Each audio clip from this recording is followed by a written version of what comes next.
So objective 2. Compare and contrast the new methods of reasoning demonstrated by Francis Bacon, that's inductive reasoning and the scientific method, and René Descartes, that's deductive reasoning. So Bacon, the most delicious of scientists, English philosopher, scientist, statesman. He's sometimes called the father of empiricism. Empiricism meaning use of like observations. So his work helped develop the scientific method during the scientific revolution, right? I'm sure you've heard of the scientific method, right? A part of that is inductive reasoning. It goes with it. So what is inductive reasoning? It takes specific information and makes broader generalizations, right? Takes specific details kind of and then comes up with some kind of general conclusions. For example, there are desks in my room.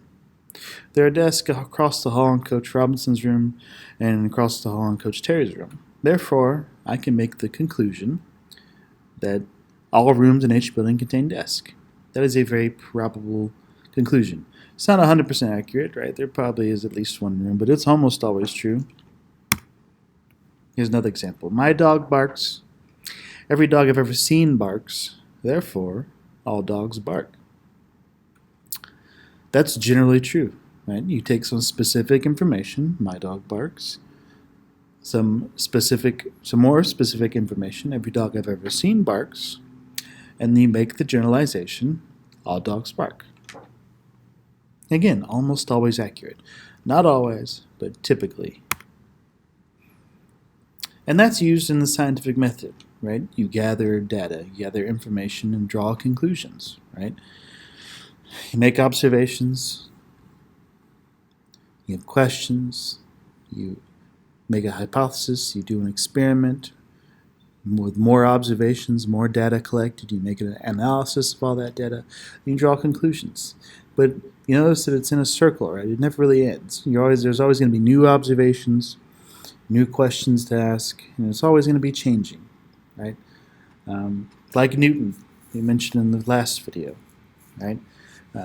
He was considered kind of the prominent thinker when it comes to gravity and things like that until Einstein came along and was like, well, he had a lot of things right, but now we have these new observations, so we got to change some of the things. So it's always changing. Now Descartes, you think deductive reasoning. Now Descartes was kind of a strange person, right?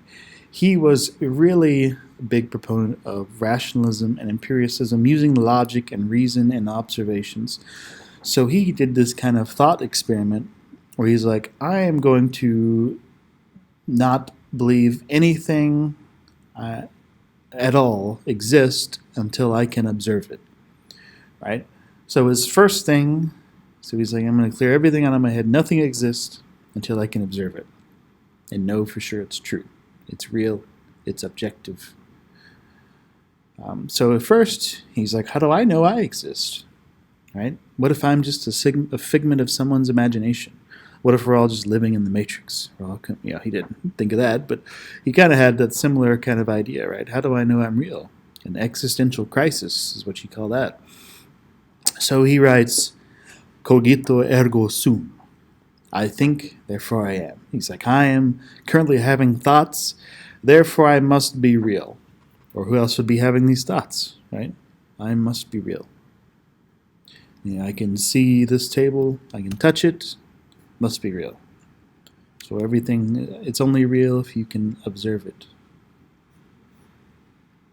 And he comes up with this Cartesian coordinate system. It's a way to break the world down fairly objectively, right? You assign a number value, x, y, z axis, right? 3 dimensions. You can assign a number value to pretty much anything that exists in the physical world that way. So much so you can in fact see it change the surface of the earth, right? If you want to pause and follow these directions, you might notice something interesting. So if you want to pause it, I'll wait. right? So how did this system he came up with literally change the surface of the Earth? These Cartesian coordinates, this X and Y axis. So if you zoom in to these plains states out in the middle of the country, you'll notice these squares that have been drawn, right? These parcels of land. Literally, the government took this maps of this land and just laid a grid on it, right? Why would they do that? Well, they got to divide it up and sell it, right? Or give it away to the settlers, right? Never mind, there were people there already, mainly Native Americans, but they gave it to these settlers as they moved west and just said, clear the land of who or whatever is there and make it your own. Start farming. Make your homestead, right?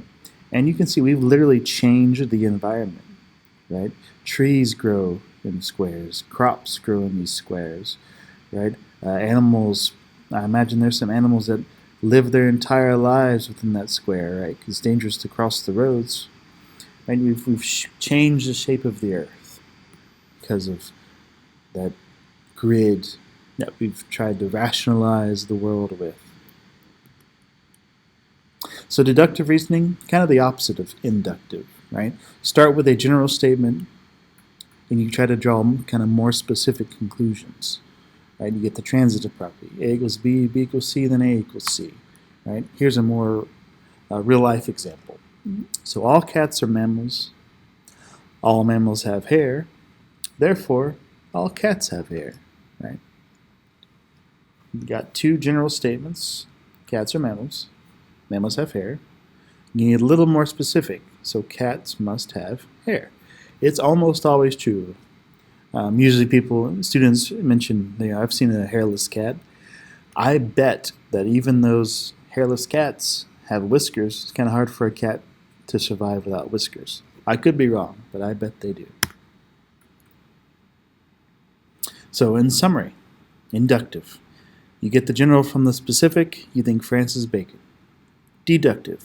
Getting the specific from the general, you think Rene Descartes. Now this is an experiment we do in class. It's kind of a little riddle. You can do it at home if you're not in class, or there's videos you can look up. The water. You might search something like the water riddle. It was in the movie Die Hard 3. Go watch that movie. Some funny parts to it. So it's a riddle of how do you get 4 gallons when you have a 3-gallon jug and a 5-gallon jug. There's a way to do it without measuring, without guessing. There's a way to get it perfectly using logic and reason. And the reason we do this in class is to emphasize how people were starting to really focus on logic and reason more than just their old belief systems and authorities.